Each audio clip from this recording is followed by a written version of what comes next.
René Guénon, Orient et Occident.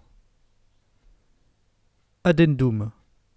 date de 1948. Nul ne songera à contester que, depuis que ce livre a été écrit, 1924, la situation est devenue pire que jamais, non seulement en Occident, mais dans le monde entier, ce qui était d'ailleurs la seule chose à attendre, à défaut d'un rétablissement de l'ordre dans le sens que nous avons indiqué, et, du reste, il va sans dire que nous n'avons jamais supposé qu'un tel rétablissement aurait pu s'effectuer dans un délai aussi court. Il n'en est pas moins vrai que le désordre est allé en s'aggravant plus rapidement encore qu'on aurait pu le prévoir, et il importe d'en tenir compte, bien que cela ne change rien aux conclusions que nous avons formulées. En Occident, le désordre dans tous les domaines est devenu tellement évident que de plus en plus nombreux sont ceux qui commencent à mettre en doute la valeur de la civilisation moderne. Mais, bien que ce soit là, dans une certaine mesure, un signe assez favorable, le résultat ainsi atteint n'en demeure pas moins purement négatif. Beaucoup émettent d'excellentes critiques sur le présent état de choses, mais ils ne savent au juste quel remède lui appliquer,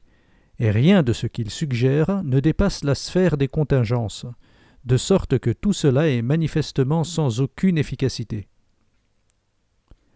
Nous ne pouvons que redire que le seul remède véritable consiste dans une restauration de la pure intellectualité.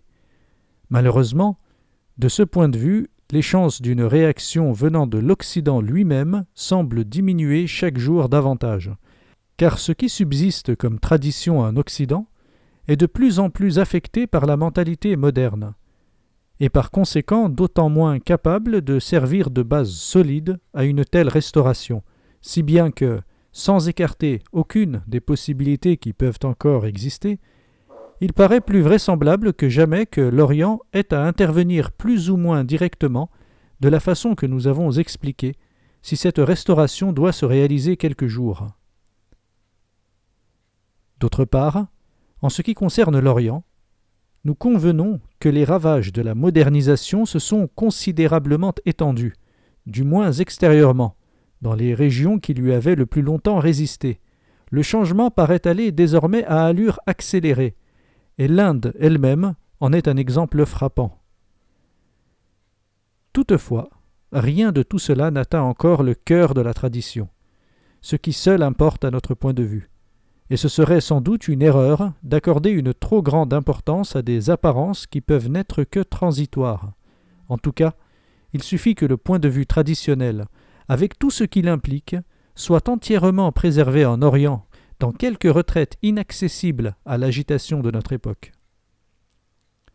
De plus, il ne faut pas oublier que tout ce qui est moderne, même en Orient, n'est en réalité rien d'autre que la marque d'un empiètement de la mentalité occidentale. L'Orient véritable, le seul qui mérite vraiment ce nom,